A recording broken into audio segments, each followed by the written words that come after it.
नमस्कार, स्वागत है आप सभी का। आपके साथ मैं हूं पुनीत। खबरों की शुरुआत करते हैं और सबसे पहले बड़ी खबर आपको बता दें। गांधीनगर से ये बड़ी खबर है, कोरोना से जुड़ी इस वक्त की सबसे बड़ी खबर।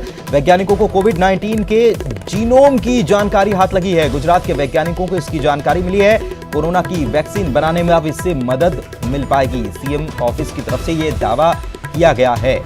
ये बड़ी खबर बता रहे हैं, कोरोना से जुड़ी हुई इस वक्त की सबसे बड़ी खबर यह है कि वैज्ञानिकों को, गुजरात के वैज्ञानिकों को कोविड-19 के जीनोम की जानकारी हाथ लगी है।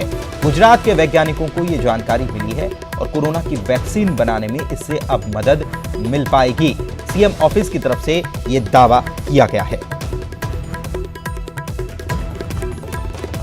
पंकज जनक दवे हमारे सहयोगी अहमदाबाद से हमारे साथ जुड़े हुए हैं, उनसे बात करते हैं। जनक, बताएं कि ये जीनोम क्या होता है, कैसे ये कोरोना के वैक्सीन बनाने में इससे मदद मिल पाती है और कैसे इसे ढूंढा गया गुजरात के वैज्ञानिकों द्वारा? देखिए पुनीत, एक बड़ी खबर गुजरात से आ रही है और खासतौर पर जो GBRC है, जो गुजरात बायोटेक्नोलॉजी रिसर्च सेंटर, जो गुजरात सरकार द्वारा सेट है, देश में एक लौटी ऐसी संस्था है जो इस तरीके से जो वायरस होते हैं, वायरस की जो पैटर्न होती है, उन पर रिसर्च करता है। तो दरअसल सीक्वेंस किया, उन्होंने जो दावा किया है, जो मुख्यमंत्री कार्यालय की ओर से जो कल रात को ट्वीट हुआ, उसमें दावा किया गया है कि वायरस का जो कोविड-19 का जो जीनोम सीक्वेंस है, उसको कहीं बहुत बड़ी जानकारी से हाथ लगी है। अगर आप समझाएं, अगर आम लोगों को समझाएं, तो जीनोम सीक्वेंस वही होता है कि एक वायरस की पैटर्न क्या है, वायरस कितने समय तक जीता है, उसकी ताकत क्या है, ये सारी चीजों की बारीकी से जानकारी वैज्ञानिक को हाथ लगी है और इसी के पैटर्न पर उसको मारने के लिए कौन सी वैक्सीन या मेडिसिन काम आ सकती है, उसके साइड इफेक्ट क्या हो सकते हैं। तो एक बेसिक जो स्ट्रक्चर जिसको कहें, एक दवाई बनाने के लिए जब आपका रिसर्च तगड़ा होता है तो उसका रिजल्ट भी अपने आप को अच्छा मिलता है। तो रिसर्च के आधार पर रिजल्ट ढूंढने की कोशिश में एक बड़ी उपलब्धि कह सकते हैं जीनोम सीक्वेंस की जानकारी बाहर लाना। अब हालांकि देखना होगा जीनोम सीक्वेंस अगर उनके हाथ लगा है तो अब वैक्सीन बनाने के लिए दुनिया भर, जैसे पुनीत आप जानते हैं कि दुनिया भर के सारे देश, विकसित, अल्पविकसित या विकासशील जो भी देश हैं, सारे लोग लगे हैं कि वैक्सीन को ढूंढा जाए, क्योंकि जिस तरीके से महामारी फैली है। अब ये जीनोम सीक्वेंस आने के बाद फार्मा हब है गुजरात, और ऐसे में जो फार्मा कंपनी है उनको अगर ये जीनोम सीक्वेंस की जानकारी दी जाती है तो बेहतरीन उपलब्धि होगी वैक्सीन की दुनिया में। एक अच्छी वैक्सीन ढूंढ पाने में स्थिति में होंगे। तो हालांकि अब जीनोम सीक्वेंस किस हद तक आगे फिट बैठेगा, वैक्सीन को किस तरीके से वायरस को मारने में कौन सी एंटीबायोटिक्स काम आएगी, ये सारी चीजें हैं जो जीनोम सीक्वेंस में बताई गई है और उसके आधार पर जब आगे की रणनीति तैयार होगी तो एक बड़ी उपलब्धि इसे कह सकते हैं पुनीत। बिल्कुल बड़ी उपलब्धि कह सकते हैं। और ये वैक्सीन बनाने में इसका कैसे, जैसे कि आप जानकारी दे रहे हैं कि ये पता चल पाता है कि इसका पैटर्न क्या है, किस तरीके से ये कब तक जीवित रहता है, कैसे मारा जा सकता है, लेकिन अब वैक्सीन बनाने में कितना वक्त लग सकता है, इस बात को लेकर कुछ जानकारी सामने आई है क्या? देखिए, ये दावा GBRC की ओर से किया गया है। अब इसको पैटर्न को वैज्ञानिक बाकी जो हैं, जो वैक्सीन बनाने में जो फार्मा कंपनियां लगी हैं, और आप जैसे पुनीत जानते हैं कि गुजरात फार्मा हब है और यहीं से दवाइयां ज्यादातर बनती हैं और विदेशों में भी अभी हमने जो दवाइयां दी उसका ज्यादातर हिस्सा यहीं से गया। तो ऐसे में एंटीबायोटिक्स की पैटर्न बनाना जीनोम सीक्वेंस के आधार पर वो कितना समय लग सकता है वो तो एक्सपर्ट कमेटी इस मामले में कर सकता है, लेकिन एक उम्मीद जरूर दिखी है कि इस दिशा में कोविड-19 का जो कहर है उसको रोकथाम करने में एक बड़ी उपलब्धि हो सकती है आने वाले दिन में, और वो भी भारत के हाथों ही लिखी होगी इस उपलब्धि। और यही देखना होगा कि अब जीनोम सीक्वेंस के आधार पर आने वाले दिनों में वैज्ञानिक बाकी जो रिसर्च के साथ इसके जुड़े हैं, दवाई की पैटर्न बनाने में जुड़े हैं, एंटीबायोटिक्स बनाने में जुड़े हैं, वो किस तरीके से इसको देखते हैं, उसके बाद उस पैटर्न पर दवाइयां बनती है। ये भी आपसे हम जानना चाहेंगे कि क्या इसको साझा करने की तैयारी है, क्योंकि पूरे दुनिया में इसके वैक्सीन बनाने को लेकर लगातार प्रयास किए जा रहे हैं, तो ये जो उपलब्धि मिली है क्या इसको साझा और बताया जाएगा बाकी जगहों पर भी जहां पर वैक्सीन बनाने के प्रयास किए जा रहे हैं दूसरे देशों में? देखिए, चाइना में भी, वुहान में जब ये हुआ पुनीत, तब ये जीनोम सीक्वेंस बनाने का दावा चाइना की ओर से भी किया गया था, जिसको एक एंटीडोट के तौर पे कहते हैं कि जो दवाई अगर बनती है तो उसको एंटीडोट कहते हैं। तो चाइना के पास अब अचानक आप देखिए कि चाइना में इसका जो कहर था वो लगभग खत्म हो गया है। तो क्या वो वही एंटीडोट था और चाइना के मुकाबले ये भी अगर सामने आता है, वो एंटीडोट अब तक सामने नहीं आया दुनिया में, जो चाइना के पास इस दवाई के तौर पे या वैक्सीन के तौर पे जो भी जानकारी हो, लेकिन वो सामने नहीं आई। ऐसे में जब गुजरात से ये जेनोम सीक्वेंस ढूंढने, ये इसकी जानकारी जुटाने की बात है, निसंदेह आने वाले दिनों में इस वैक्सीन के मामले में कोई बड़ी उपलब्धि जरूर हो सकती है। हालांकि केवल अभी जो आपसे जो जानकारी मैं शेयर कर रहा हूँ, उतनी ही जानकारी अब तक सामने आई है, और वो भी मुख्यमंत्री कार्यालय की ओर से उनके ऑफिशियल ट्विटर हैंडल से दी गई है। अब जब उनके साइंटिस्ट से मिले या फिर आगे की रणनीति क्या होगी साइंस एंड टेक्नोलॉजी डिपार्टमेंट की, क्या कि वो जो फार्मा कंपनियां हैं उनको उस तरीके से दिशा में रिसर्च जो हुआ है वो उनको देंगे कि आगे वैक्सीन बनाने में वो मददगार हो। ये बहुत सारे मुद्दे हैं जिस पर आगे काम होना है, लेकिन एक पहला कदम जो सफलता के तौर पे दावा किया जा रहा है कि एक बड़ी उपलब्धि के तौर पर ये देखा जा रहा है कि जेनोम सीक्वेंस जब आपके हाथ में होता है तो उसकी पैटर्न आपको पता चलती है, तो वायरस की स्ट्रेंथ पता चलती है। बिल्कुल, बहुत सारी जानकारी मिल जाती है वायरस के बारे में, और उसके बाद फिर उसका एंटीडोट बनाना या उसके लिए वैक्सीन बनाना बहुत आसान हो जाता है, और उम्मीद की जानी चाहिए कि बहुत जल्दी ये सफलता भी हाथ लग जाएगी। लेकिन फिलहाल ये दावा किया जा रहा है, गुजरात सरकार की तरफ से ये दावा किया गया है, सीएम हाउस की तरफ से दावा किया गया कि जीनोम सीक्वेंस की जानकारी वैज्ञानिकों को मिल गई, गुजरात के वैज्ञानिकों को ये जानकारी मिल गई। बड़ी खबर, अहम जानकारी। एमपी में लॉकडाउन से शहरों की फिजा बदल गई है। उज्जैन और देवास सबसे साफ बताए जा रहे हैं। यहाँ की हवा दरअसल सबसे साफ हो गई उज्जैन और देवास की, तो इंदौर, भोपाल, जबलपुर और ग्वालियर में भी प्रदूषण का स्तर बहुत घट गया है। केंद्रीय प्रदूषण नियंत्रण बोर्ड की तरफ से जो रिपोर्ट जो है वो जो जारी की गई है, यहाँ पर बताया गया कि एयर क्वालिटी इंडेक्स जो है वो बहुत सुधरा है, और PM 2.5 जो है इसमें काफ़ी कमी दर्ज की गई है। और सबसे साफ की अगर बात की जाए तो देवास और उज्जैन की हवा सबसे साफ है। शरद हमारे सहयोगी हमारे साथ भोपाल से लाइव जुड़े हुए हैं, उनके पास चलते हैं। शरद, ये लॉकडाउन का असर है कि सड़क पर वाहन नहीं चल रहे हैं, इंडस्ट्रियां हालांकि बंद हैं, नुकसान तो हो रहा है, लेकिन फायदा ये कि हवा साफ हो गई।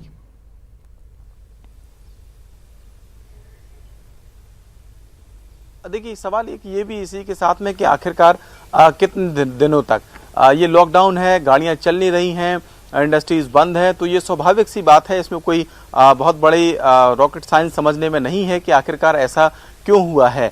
लेकिन हम उम्मीद तो ये करेंगे कि ये स्थितियां अगर हैं आज प्रदूषण कम होने की या कुछ शहरों में बिल्कुल खत्म होने की, अगर ये आगे भी जारी रहे, तब भी जारी रहे जब लॉकडाउन ना हो, सामान्य जिंदगी अगर चल रही हो, तब भी अगर ऐसी स्थितियां बनती हैं, तब तो इस बात पर खुश हुआ जा सकता है, क्योंकि इस बात में भी कोई दो राय नहीं है कि जब लॉकडाउन खत्म होगा, एक ना एक दिन खत्म होगा ही होगा, क्योंकि स्थितियां सामान्य होंगी, तो फिर गाड़ियां सड़कों पे आएंगी, फिर इंडस्ट्री चालू होगी, और फिर से जो हवा है वो जैसी प्रदूषित पहले थी वैसे ही हो जाएगी।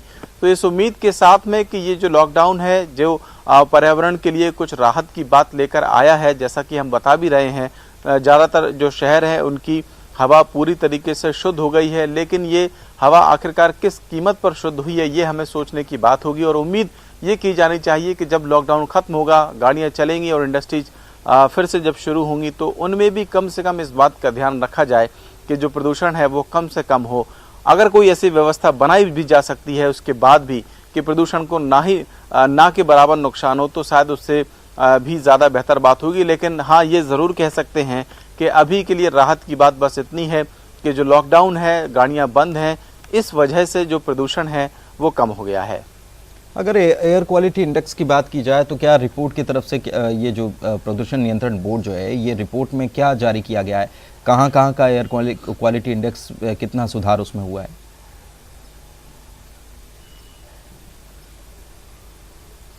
देखिए, जो आमतौर पर जो प्रदूषण की ज़्यादा खबरें आती थी उनमें भोपाल की बात कर लें हम, अगर ग्वालियर की बात कर लें, ये जो ऐसे बड़े शहर हैं, उज्जैन की बात कर लें, इंदौर की बात कर लें, जहाँ पर प्रदूषण ज़्यादा होता था, क्योंकि इन शहरों की जो जनसंख्या है वो भी ज़्यादा है और इंडस्ट्रीज़ भी यहाँ पर ज़्यादा हैं।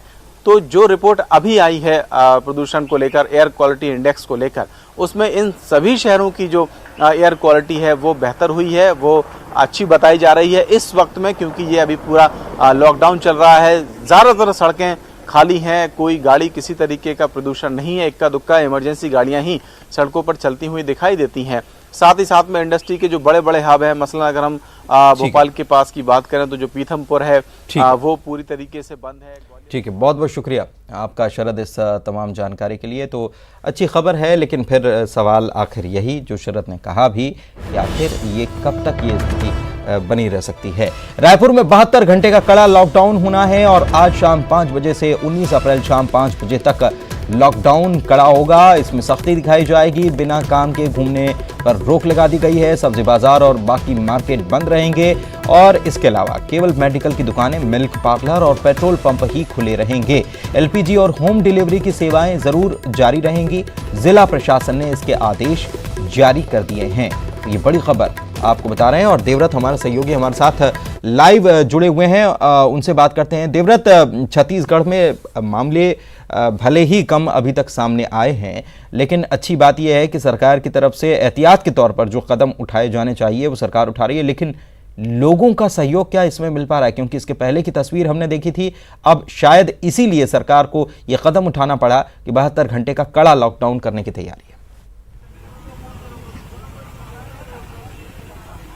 जी बिल्कुल, कड़ा लॉकडाउन करने की तैयारी है। 72 घंटे तक के राजधानी के सभी दुकानें बंद रहेंगी और जो जरूरी सुविधाएं हैं, मेडिकल की, दूध की, पेट्रोल पंप और गैस सिलेंडर जैसी सुविधाएं जो हैं, केवल वही सुविधाएं जो है लोगों को मिल पाएंगी। लेकिन लॉकडाउन जो है वो पालन कराना बेहद जरूरी है, क्योंकि आपको बता दूं मैं कि जिस तरह से यहाँ पर देखने को मिल रहा है, लगातार राजधानी की तस्वीरें सामने आ रही है, जिसमें कई ऐसे इलाके हैं जहां लॉकडाउन को बिल्कुल भी फॉलो नहीं किया जा रहा है और जिसे रोकने में पुलिस और प्रशासन दोनों ही नाकाम रहे हैं। और ऐसे में लोगों की चिंता जरूर सरकार को है। हालांकि यहाँ पर जो हॉटस्पॉट है वो कटघोरा, कोरबा जिला का कटघोरा है, लेकिन जिस तरह की तस्वीरें अभी देखने को मिल रही है, मैं खुद अभी थोक सब्जी मार्केट के सामने हूँ और यहाँ पर आप देखिए ये गाड़ियों की जो कतारें हैं, जो सड़क पर गाड़ियां रखने के लिए जगह नहीं है, तब आप अंदाजा लगा सकते हैं कि यहाँ पर क्या स्थिति है। लॉकडाउन जैसी तस्वीर राजधानी रायपुर में दिखाई नहीं देती है और जिस तरह से अगर सोशल डिस्टेंसिंग का पालन करवाने की जिम्मेदारी तमाम लोगों की होती है, इसमें हम पुलिस प्रशासन की बात करें, जिला प्रशासन की बात करें और खुद लोगों की बात करें और समाज के जिम्मेदार लोगों की बात करें, लेकिन ऐसा कुछ भी यहाँ पर दिखाई नहीं देता। और जब आप इन चीजों को सामने लेकर के आते हैं, तब ये बातें भी खुल करके सामने आती है कि इस पर जो रवैया सख्त होना चाहिए प्रशासन का, वो यहाँ पर नहीं दिखता। पुलिस के कोई नुमाइंदे नहीं दिखते। हालांकि 72 घंटे का कड़ा लॉकडाउन करने की बात तो यहाँ पर की गई है, जिला प्रशासन ने बाकायदा इसका आदेश भी जारी कर दिया गया है, लेकिन जिस तरह से नियमों की धज्जियां उड़ाई जाती हैं और और सोशल डिस्टेंसिंग की बात अगर हम यहाँ पर करते हैं तो ये बेईमानी होगी, क्योंकि जिस तरह से जो गाड़ियों की कतारें आपको मेरे आसपास दिख रही होंगी, बिल्कुल ये तस्वीरें नजर आ रही हैं और शायद इसी वजह से सरकार को ये फैसला लेना पड़ा कि 72 घंटे का कड़ा लॉकडाउन किया जाएगा। लेकिन सबसे जरूरी बात जो है वो लोगों के खुद समझने की है और लोग बिल्कुल समझ नहीं रहे। तस्वीरें तो यही बता रही हैं, जो लोग घर में हैं सुरक्षित हैं, लेकिन जो लोग बाहर निकल रहे हैं उनको बहुत ज़्यादा ध्यान रखने की ज़रूरत है। लेकिन नज़र नहीं आ रहा, छत्तीसगढ़ में जो राजधानी की तस्वीर है उससे कहीं नज़र नहीं आ रहा कि वहाँ पर लॉकडाउन जैसी स्थिति अभी भी है। बहुत बहुत शुक्रिया आपका देवव्रत इस तमाम जानकारी के लिए। और एक ब्रेक का वक्त हो चला है, जल्द लौटेंगे कुछ और खबरों को लेकर, बने रहिए। ब्रेक के बाद आपका स्वागत है। छत्तीसगढ़ की अगर बात की जाए तो कोरोना के मामले यहाँ पर हालांकि कम सामने आए हैं और यहाँ पर लगातार डॉक्टर अपनी जान पर खेलकर लगातार मरीजों को ठीक करने में जुटे हुए हैं, लेकिन उसके बावजूद दूसरी तरफ क्या हो रहा है, कितनी बड़ी लापरवाही जिला प्रशासन की, रायपुर प्रशासन की देखने को मिल रही है, ये आप देख सकते हैं। जो डॉक्टर लगातार एक तरफ मरीजों को ठीक करने में जुटे हैं और दूसरी तरफ प्रशासन हद दर्जे की लापरवाही बरत रहा है। रायपुर का प्रशासन राजधानी है, लेकिन उसके बावजूद यहां स्थिति क्या है ये समझी जा सकती है इन दोनों तस्वीरों को देखकर। रायपुर में सोशल डिस्टेंसिंग की धज्जियां उड़ी, लॉकडाउन की धज्जियां उड़ी, लोगों को इकट्ठा नहीं होना है, लेकिन ये तस्वीरें बता रही हैं कि स्थिति क्या है। पहले जैसे सामान्य स्थिति यहां पर नजर आ रही है, लेकिन हालात सामान्य नहीं हैं। इस बात को लोग तो समझ नहीं रहे, लेकिन प्रशासन जिसे समझना चाहिए और जिसे लोगों को समझाना चाहिए, शायद उसका भी दिमाग इस मामले में नहीं दौड़ रहा है। डूमर तराई थोक सब्जी मार्केट में लोगों की भीड़ उमड़ी और हजारों की तादाद में लोग मार्केट में जुटे। देवव्रत हमारे सहयोगी हमारे साथ जुड़े हुए हैं, उनके पास चलते हैं। देवव्रत, लोग तो समझ नहीं रहे, लेकिन प्रशासन तो समझ जाए कि लोगों को समझाना है।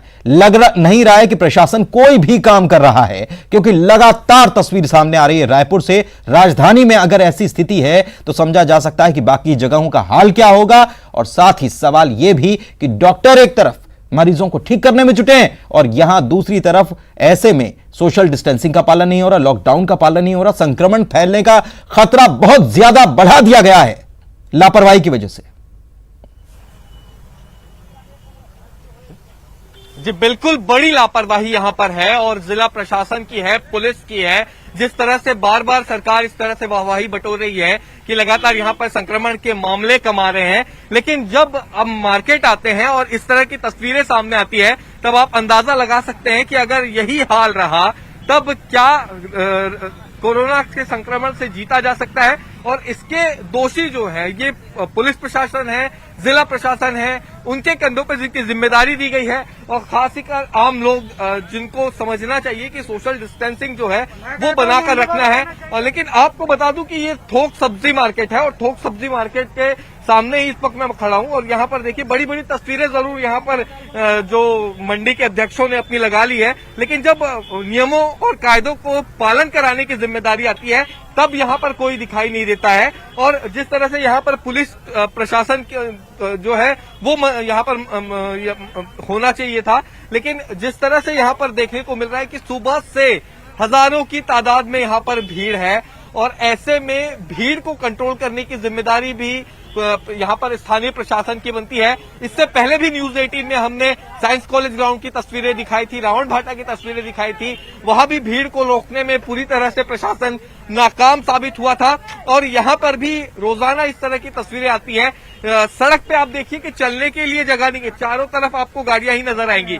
और क्योंकि ये थोक मंडी बिल्कुल कुछ दिन पहले हमने जब मेयर से बात की थी तब उन्होंने कहा था कि हम प्रयास तो करते हैं लेकिन कहीं कुछ चीजें अव्यवस्थित हो जाती हैं और ऐसे में इतनी जरा सी भी 1% की भी अव्यवस्था कितनी भारी पड़ सकती है शायद अंदाजा नहीं है। जो जवाबदार हैं रायपुर, चाहे जिला प्रशासन के हो, पुलिस प्रशासन के हो या निगम के लोग हों, और ये बहुत ज्यादा गंभीर परिणाम इसके देखने को मिल सकते हैं। अभी समझ जाएंगे तो ज्यादा बेहतर होगा। देखना होगा कि 72 घंटे का टोटल लॉकडाउन कैसे पालन होता है उसका। शुक्रिया आपका इस तमाम जानकारी के लिए देवव्रत। इधर सतना से खबर आपको बता दें, क्वारंटीन गए अफसर पर कार्रवाई की गई है। सहायक जेल अधीक्षक राजकिशोर सिंह को सस्पेंड किया गया है। ड्यूटी पर न पहुंचने पर जेलर ने सस्पेंड कर दिया। एसडीएम के आदेश पर क्वारंटीन उन्हें किया गया था और इंदौर से सतना आए 2 कैदियों के सीधे संपर्क में ये गुर्जर आए थे और कैदियों की रिपोर्ट कोरोना पॉजिटिव आई थी। ऐसे में सहायक जेल अधीक्षक को क्वारंटीन किया गया था। एसडीएम के आदेश पर इन्हें किया गया था, लेकिन अब ड्यूटी पर न पहुंचने पर इन्हें सस्पेंड कर दिया गया। शिवेंद्र हमारे सहयोगी हमारे साथ जुड़े हुए हैं, उनसे बात करते हैं। शिवेंद्र, बड़ा हैरान कर देने वाला ये पूरा मामला।